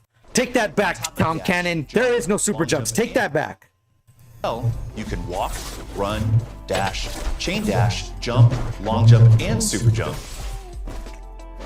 And on top of that, many chains have their own unique air mobility options. Putting your champ in the right place at the right time is a skill that you can gradually get better at over time. We also want to incentivize action. I mean, they sort of go up, but it's kind of dark. Okay, wait a minute. Wait a minute. Are we going there? Wait a minute. What do you guys think? Because they're going higher now. They're going higher now. Incentivize action. This means making sure that your offense. Is that super jump height? Am I eating all my words? Is that super jump height? That looks a little super jumpish. That's closer. But can you fight up there? You know what I mean? That's a little closer, right? That's a little closer to what I would think a super jump. But even then, like, he's not like he's going after her up there. Can he even go that high and fight her up there? See, he still does all the combos at the normal jump height. Now we gotta pick hairs about what's a super jump and what's a long jump, right? I don't know. The zoom out's dope because the screen isn't necessarily easy to scroll because they did a little zoom out when they knocked him up. I might have to eat all my words. Let's see.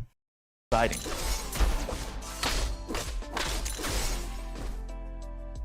We want you to have powerful buttons which are useful in a number of ways, while also giving you the tools you need to defend against them.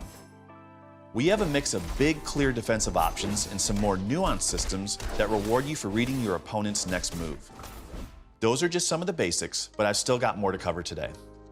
We were originally developing Project L to be a 1v1 game where 2 champions enter and 1 emerges victorious. But around 2 years ago, we made the pivot to a tag team assist-based fighter. Our tag systems are deep and flexible, aimed at helping you unlock your creativity. They work in tandem with our champions. Both. You said them both. Tag team assist based. Now they're just they're just putting all this the first video they called it assist based. The second one they called it tag team. This one they call it tag team assist based. All right, you guys are really narrowing it down. Allowing 2 champion teams to take down opponents together. We really felt like it gave us more space to create hype moments where our champions could live up to their fantasies. And I mean, who doesn't love a good team fight?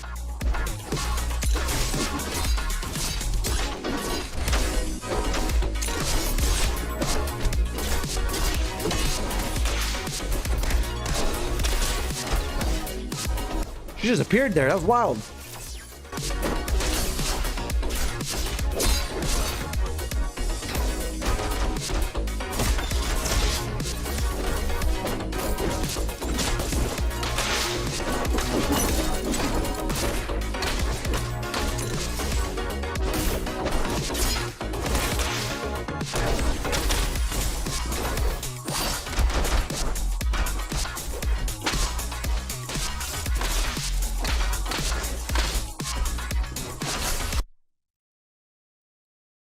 Because I still want to speak on this high jump thing. So they knock them in the air, but it doesn't look like any of the fight happens up there. It's almost like the only time they're that high is when they're doing a combo. No one ever jumps that high to like navigate the neutral. Let's look at it again. Because look, right? Look. So no one's in the air, right? No one's high in the air. So no one's in the air. Everyone's on the ground. Launch them. Nope, not yet. Okay, that was a regular jump. That wasn't a high jump. Long jump.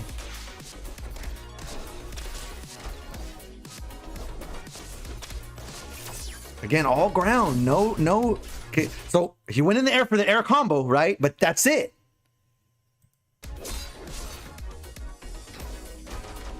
Again, all normal jump height, all ground.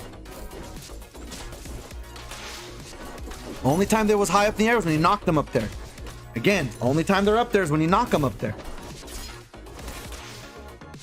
So even though there is moments where you're in the air, it's not like the air is part of the navigational space to work the neutral. Like you can't just jump over some shit and go over cross the screen on the backside of someone like Strider or something, right? Where the air is a part of the battlefield. It's not just see, kind of like a Mortal Kombat, right? In Mortal Kombat, you could knock people in the air and juggle them, but the fight took place on the ground. You couldn't really use the air as like navigational space for the neutral. And it seems like this game's the same. So even though there is high jumps, which are pretty low compared to the other high jumps of Marvel games, it seems like there's no actual exchanges that take place in the air, only combos. Unless I'm seeing something you guys ain't seeing, or they ain't showing me something. But am I alone in this thought? In that, okay, you go in the air, but you don't fight in the air except for finishing a combo. You don't actually neutral in the air or like, use the air as navigational space, right? This is something that was very Marvel, right? Sentinel just flying in the air, right? Sentinel could just fly and his whole fight is in the sky. There's no Sentinel in this game. Ain't nobody flying, taking advantage of that height, or they dominate everybody because no one's allowed to be up there except for combos, right? Am I out of place saying this?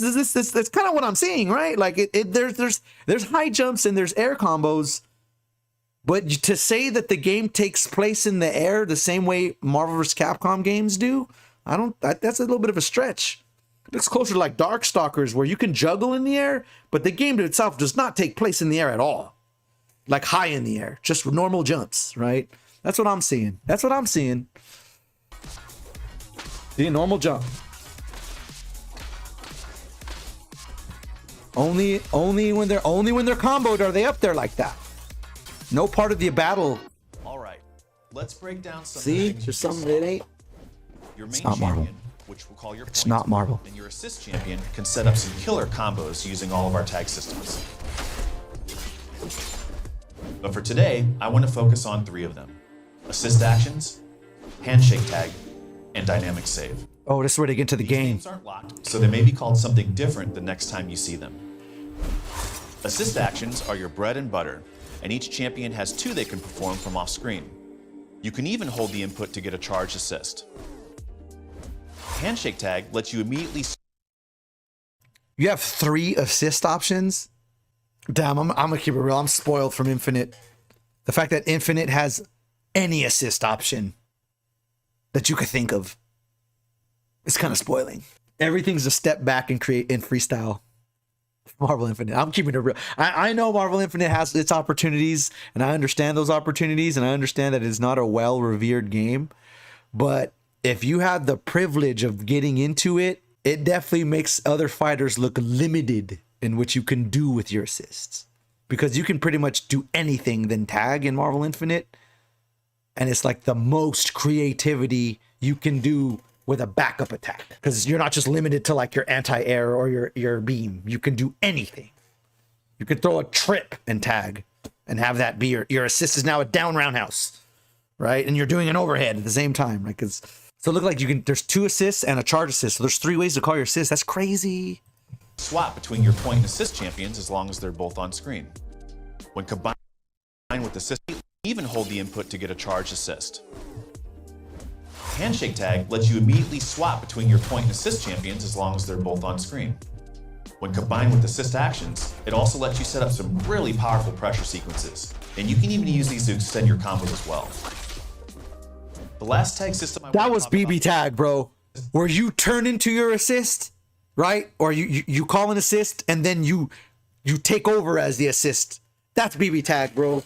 That's BB. Well, I mean that's BB tag's thing. That's BB tag's thing. That's their shit. Like that. If there was one thing that was distinctly BB tag, it's that. Oh, Power Rangers too. Power Rangers also. Where like it really gives you options to like take over your assist as the main. Like you can tag as your assist is out and just become the assist now. That's very BB tag. That's not Marvel, bro. That is not Marvel. That is Battle for the Grid / BB tag, bro. Watch. It does exactly, right? Where he takes him over. Yeah, so he's the sword dude. No, watch right here. See, he's the girl. Turns into the sword dude, continues over there. Yeah. That's strong. Okay, I'm gonna keep it real before they even get into that. That mechanic right there, just that mechanic alone. If you only played Marvel, that shit's gonna whoop you. If you're like, hey, I've mastered every Marvel game, so naturally I'm just gonna migrate to Project L and all of my skills are gonna translate. No, you are missing that. That is something that BB tag players and Battle for the Grid players are ready to do way ahead of us. BB tag players and Battle for the Grid players are already ahead of Marvel players in this game as far as knowing how to play it. So that already is another line in the sand where it's not like Marvel. It's more like BB tag. It's more like Battle for the Grid, right? The whole assist manipulation and like changing characters. That is not Marvel. No Marvel game ever let you do that. BB tag lets you do that. Battle for the Grid lets you do. Okay, we're getting a little closer and closer that it's not the next Marvel. It is merely the next assist-based tag game, tag fighter. Let us continue, because there's definitely some stuff that like that's not Marvel. That's BB tag. That's a BB tag. At the start of each match, That's a you BB tag. Dynamic save. Project L's combo breaker. At the start of each match, you have access to your dynamic save ability. Combo breaker. Dynamic save lets you call your assist champion on screen in an attempt to save your point champion. If successful, the results can be explosive. But be careful about timing your dynamic save, because it can be countered if you're being too predictable. There's still more to uncover about our gameplay, but that's all we're ready to share for now. Thanks for watching, and I'll hand things back to Tom to say goodbye.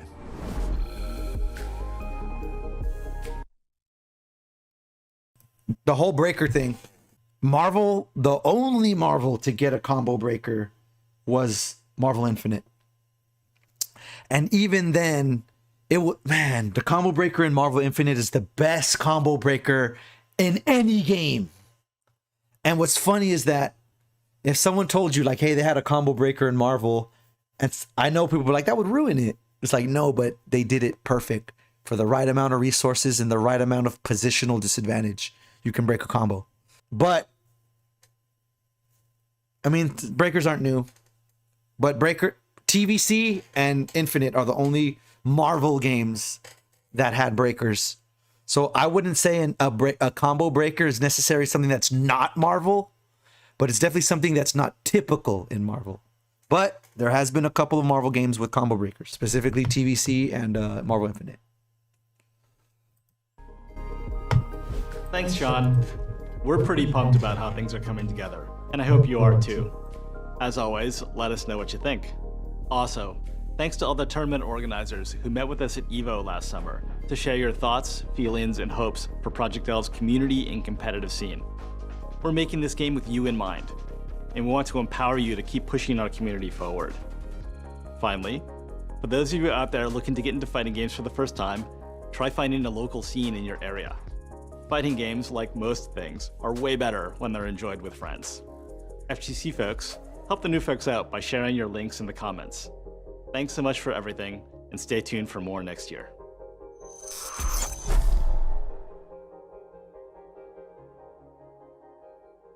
Yo, shouts to Riot Games for that's such an informative video.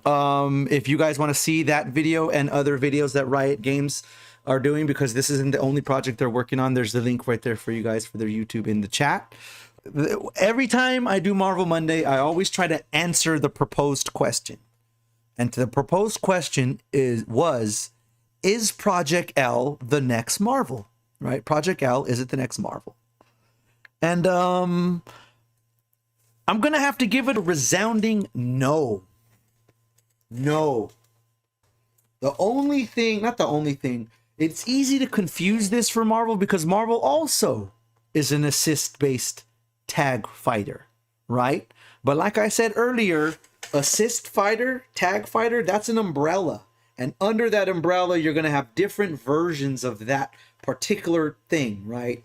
And the fact that there is assist, there's not really a high jump as much as there is a launcher for combos.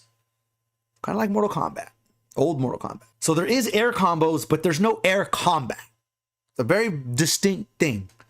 There are super jumps, but they don't really go that high. And at least not high enough to change the neutral where you have to worry about angles of attack from these high places, like Dr. Doom throwing lasers at the corner of the screen. Ain't no character like that in this game because there is no one that can go to the corner of the screen. You know what I mean?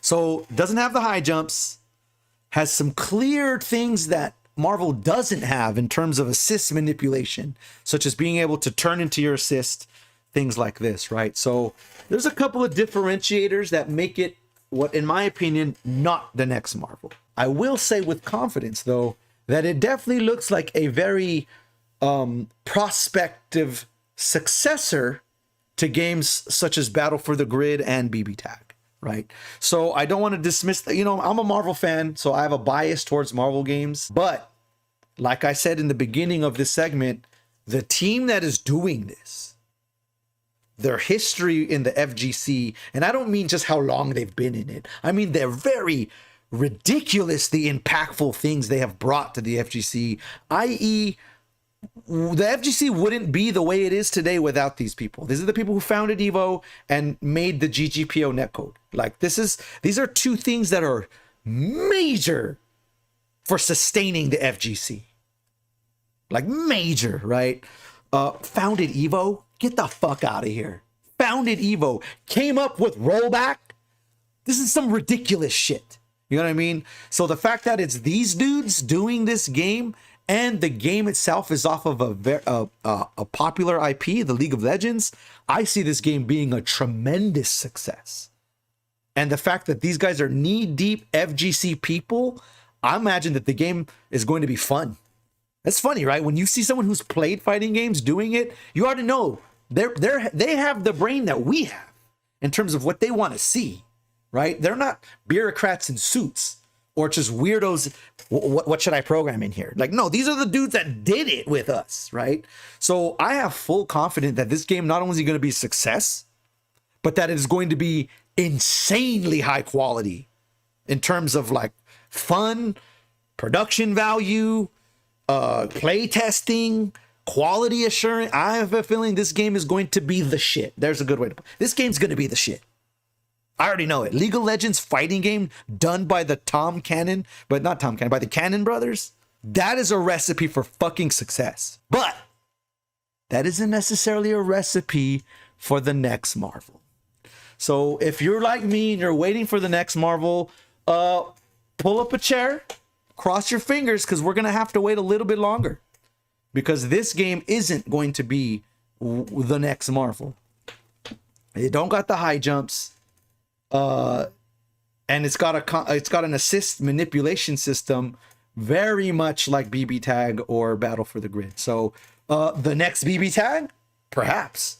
The next Battle for the Grid, perhaps. The next Marvel, not so much. Not so much. We're gonna have to keep crossing our fingers and waiting for some magic to drop, because the next Marvel isn't in this foreseeable future, and is at least not foreseeable on these screenshots or on these videos that we've been watching.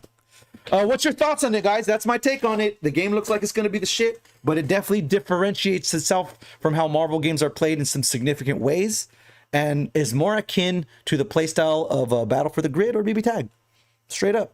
But with that said, don't get me wrong. This game looks like it's going to be the shit.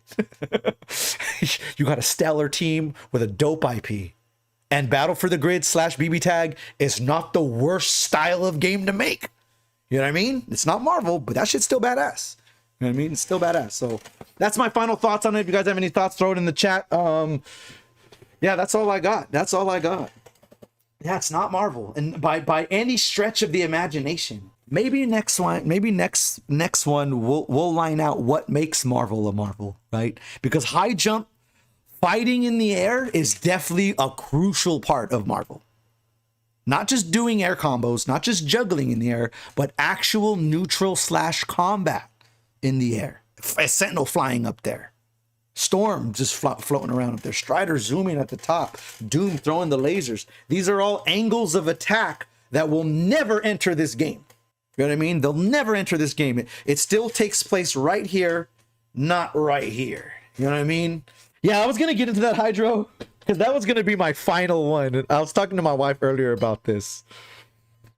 And I actually have a pretty, some interesting comments. Let's go with what she says. So, to be clear, Hydrorex says, let's be real. The only next Marvel is with Marvel characters. That is a hardcore definition, but it is a correct definition. How could you call it Marvel if it ain't Marvel? I totally agree with that. I'm gonna say this. Personally, I'm a grown-ass man, and I no longer am like embarrassed by certain things. You know, once you get a certain age, certain things don't faze you anymore. I don't know how to explain it. It's like, oh, look at it. You're wearing a pink shirt, bro. I'm 40 plus years old, bro. I'm married, happy, confident in all aspects of my life. I like this shirt. I can't explain it. Like, right? You get a certain point when you get a certain age as far as like caring about certain shit like that. But with that said, I'd rather pick Iron Man than some schoolgirl who's throwing bubbles at you. I mean, at the end of the day, they're all fictional characters. But at the end of the day, I'd rather choose the symbiote than a girl who has an anchor who's throwing dolphins. You know what I'm talking about. That has nothing to do with the gameplay. That just has to do with IP preferentials. And I'm confident in myself, but that doesn't mean you know what I mean? Like, I don't know. Like, there's a certain, this has nothing to do with the gameplay, but I was going to get into this. There's a certain cool factor about Iron Man, about Wolverine. And it can't be explained that you got the dope IPs in your game, in your Capcom game. So that's another part of it too, right? Where Jaha, old school FGC said it best. Okay, and I'm gonna repeat his words here. Comic-Con is not the same as AnimeCon. There's a reason why there's two events.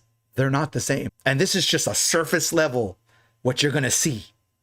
We ain't even getting to the gameplay. When you play Marvel, you are at Comic-Con. When you play anime games, what you see on the screen, you're at AnimeCon. It's a different thing. And this is not even, I'm not even talking about gameplay. I'm just talking about vibe and presentation. That matters to me. See, I think that doesn't matter to a lot of people because they just want good gameplay, especially right now. Right now in the FGC, there is such a demand for just some quality games that people will play anime games. People who don't watch anime will play anime games right now because we would just want something to play. Like, the lack of Marvel presence is huge in the FGC. I gotta say it like this. AnimeCon ain't Comic-Con. Comic-Con ain't AnimeCon. So in regards to something being the next Marvel, it's got to be something that's more akin to Comic-Con than AnimeCon. If that goes on your point, Hydro, that might go more on your point. See, for you, it's like strictly Marvel. Me, it's like, hey, we can deviate. Maybe it's DC, right? I could vibe with that. I could look at a DC that had high jumps and assists and be like, that's the next Marvel. I don't know if I can do it with a girl throwing whales at you, looking like she's barely 11 years old. I don't know. Slap's different, to say the least. Even if you ain't into Marvel, just the fact that it's anime versus comics, it's different. It's different. You know what I mean? Like, so what? This is extra on top of the fact that it doesn't play like Marvel. The Project L's doesn't look like it plays like Marvel. Looks like it plays like BB Tag. Looks like it plays like Battle for the Grid. But aside from that, the fact there's no high jumps. Aside from the fact that you can churn into your assist after you call him out, very akin to BB Tag or very akin to Battle for the Grid. Aside from that, the shit's an anime versus a comic. It's just a different vibe, right? So there's more than one facet of why it's not the next Marvel that goes beyond gameplay, right? But the gameplay definitely, like I was saying earlier, even the gameplay separates itself from Marvel. The gameplay separates itself from Marvel. No high jumps. The assist manipulation. Basically, we're wrapping up the discussion. Is Project L the next Marvel? You came in right on time for me to do a synopsis. Here's the main points to take away. One, the new Project L looks dope, and I predict it's going to be a huge success and a sick fucking game. I have to say that first. You have a dope IP of League of Legends, and you have what can be considered one of the best teams working on it. The Cannon Brothers. So let me get that out the way first. Game looks like it's going to be sick. Has all the pieces of the puzzle to be a sick fighting game. But the game has super jumps, but there's no air combat. The only time they go that high is when they get launched that high. So the air only occurs when there's a combo. So I don't, just because you go high in the air to finish your combo, I don't consider that having super jumps. There's no Doom that sits in the corner throwing lasers. There's no Strider that zips across the air to get to the other side, where there's actual exchanges of neutral that are happening way above the floor. That's not happening in this game. This game has it. They say they have high jumps, but their high jumps look more like long jumps from Street Fighter 3. A higher jump is not a super jump. A higher jump is not a super jump. They said, oh, it has jumps and high jumps. And I saw the high jump and I'm like, that looks like a long jump. And you're not really going in the air like you're fighting up there. And the only time they were in the air that high was when someone got launched and did an air combo up there. There's no fighting up there. There's no neutral up there. There's no combat up there. Only combos. No combat, just combos up there, right? So because of that, and check out the video, check out the VOD later, because I actually look at videos and rewind. Well, we were doing it earlier. They don't go in the air like that. Just because they say high jump and someone goes off the ground slightly higher, yeah, maybe some of the Guilty Gear, but even Guilty Gear was a little more. But maybe some, yeah, it's getting close. It ain't the Marvel high jump. It's the high jumps are for the combos, not for the combat. Where in Marvel, all the Marvels battles. Imagine Sentinel in this game. Now, do you see how it's so not that? Picture these fighting, everything we've seen. Now picture Sentinel in the air in the corner. The character would beat everybody because no one fights like that. No one fights in the air. They only go in the air to combo. So there's already one big factor that you only fight here. You can combo here, but you only fight here. In all the Marvels, you fight here. You fight here, here, here, here, here. Like you, everywhere is a place, not just for combos, but for exchanges. You know what I mean? So there's already that, like, hey, you don't have that shit, right? And then the other distinguishing features is how they do the assists, how you can change your assists, very much like BB Tag, very much like Battle for the Grid, right? So those are the two biggest things that I look at, like, hey, just because you have a assist-based fighter or a tag-based fighter doesn't mean you have a Marvel clone. I would go so far as to say Dragon Ball Z was closer to Marvel than these games were. And I would go so far as to say those are a little bit... I feel comfortable saying Dragon Ball Z is a Marvel clone because it has a lot of the elements that Marvel had that this game doesn't.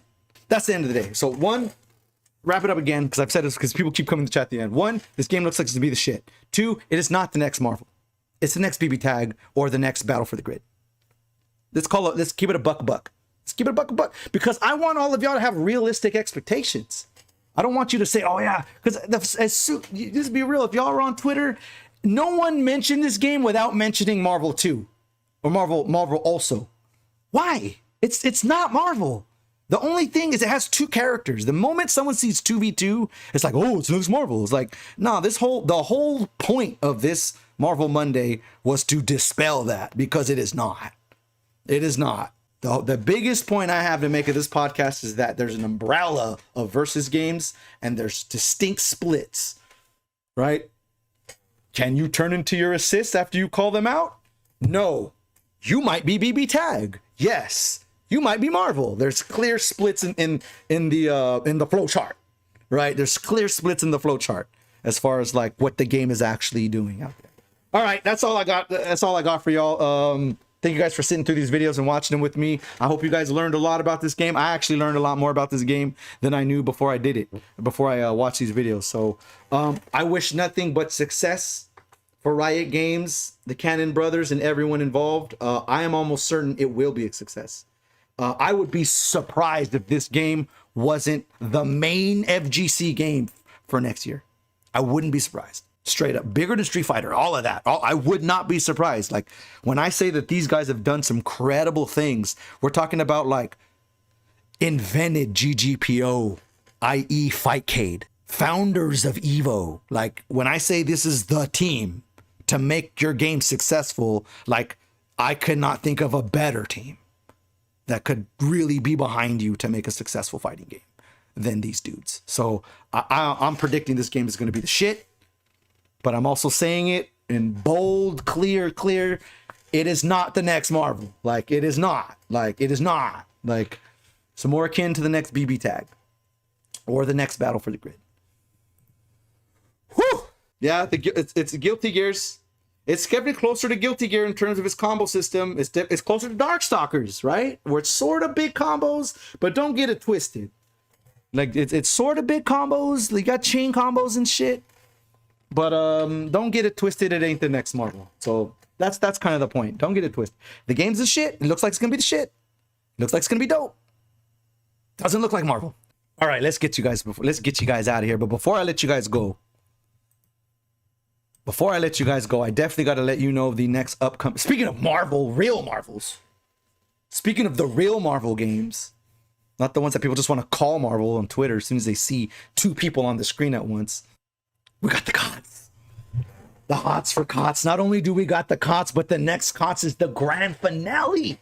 The seasonal finale for season 9, which means you can't enter. You had to be invited. And the only way to get invited was to place during this whole entire season. But your top 8 is as follows: Picasso AF, Raisin Bran, Dr. Kano, Hydro Rex, Alien Hominid, Tyson, myself, UG Grilla OG. And in first place, as far as the seeding, top seed, the one and only UG Grilla Jaco, man. All right, so this next Clash of the Stones will be invite only, and these are the top 8 that are invited. So you guys are in for quite a contest. You guys are in for quite a contest because it's going to be nothing but the top performers of the last season all throwing down. No filler, all thriller. Clash of the Stones, that's coming this Saturday on the 10th. You gots to be there. The season finales are the shit. Straight up.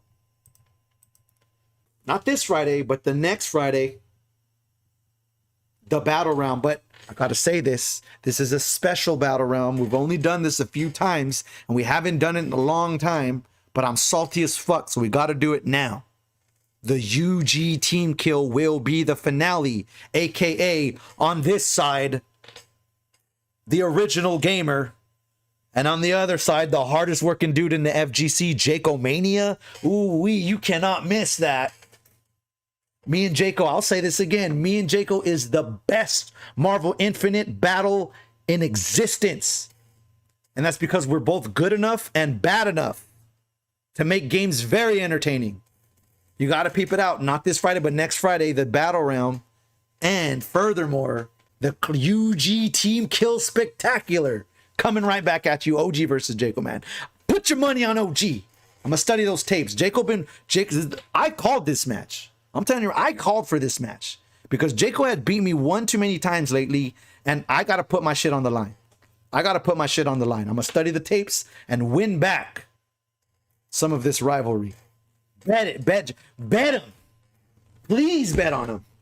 Please bet. This is what fuels me. This is the shit I need to take this seriously. Please bet on Jaco. Please. All right. Next battle round. Not this Friday, but next Friday. Not this Friday, but next Friday. UG Team Kill coming right up at y'all. This is a can't miss one, y'all. This is a can't miss one. All right, and of course we got Psycho Blue. Ignore the date on this flyer. I'm so good at doing this Marvel Monday thing that I can get people's tournament dates before they have their flyers out.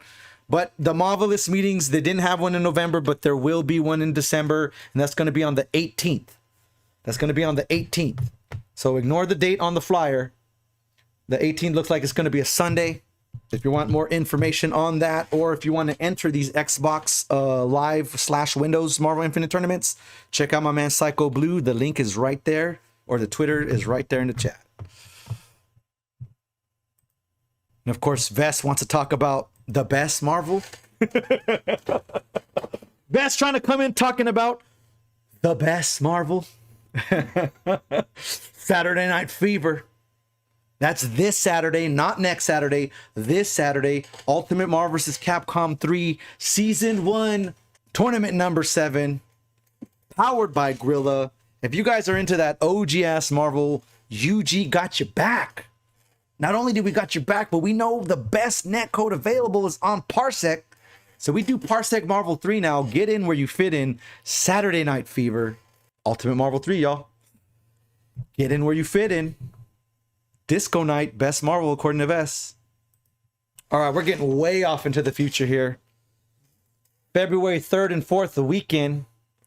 Frosty Fostings is going down, but not only that, you know what it is? The hardest working dude in the FGC, Jaco Man, will be hosting a side tournament for Marvel vs. Capcom Infinite. Save the date, register for the event, and then just holler at my man Jaco to see the details about how to get into that Marvel Infinite bracket. Be sure to check it out. That's the 3rd and the 4th of February. Frosty Fostings 15, 2023. We gonna have some Marvel Infinite. And of course, any given Wednesday, you so desire to have that Marvel Infinite action, you can peep out my man Jaco Man, aka Jaco Mania, aka Shang Tsung. Jaco was the only person who did a tournament every week in November. Everybody took a day off. Don, us, everyone took a day off. Jaco was the only dude who still did every Wednesday a tournament. So you know this dude is going to be ready for you. if you should have a Wednesday free. Be sure to check it out, the Jacomania Chronicles PS4 online tournament every Wednesday at 7:30 Eastern Time. Shoutouts to my man Jaco for doing that one. Get in the bracket and see what's good. You got a free Wednesday, you want to get your Marvel? You're jonesing for a clonesing? Be sure to check out the Jacomania Chronicles. The who's who of Marvel Infinite, the Gauntlet. Shoutouts to ICU Hater for the raid earlier today, and of course shoutouts to Mike, aka Cataclysm, aka Stataclysm. Shoutouts to that duo for putting on consistent Marvel vs. Capcom Infinite events every Thursday. This Thursday, no exception. I will see you there, the best in the world. Be sure to check it out, the Gauntlet. And of course, last but not least, oh yeah, I'll make that announcement. I'll make that announcement next time when we do the new season. But yeah, well, that's not the cat out of the bag. We don't have the details yet. But if you guys, yeah, this is a good time to say it. If you guys do not know, the Jacomania Chronicles and the Clash of the Stones are combining Ranbat systems, meaning that the points will cross over. So if you enter the Jacomania events, you now get to accumulate points for the Clash of the Stones finale. But this season's already locked in. I already showed the top 8. But next season, that is going on into full effect. I'm actually glad you mentioned that, Vess. We'll break down the details next time, but just know that the Jacomania Chronicles points, victory points, will count towards Clash of the Stones Ranbats. So be sure.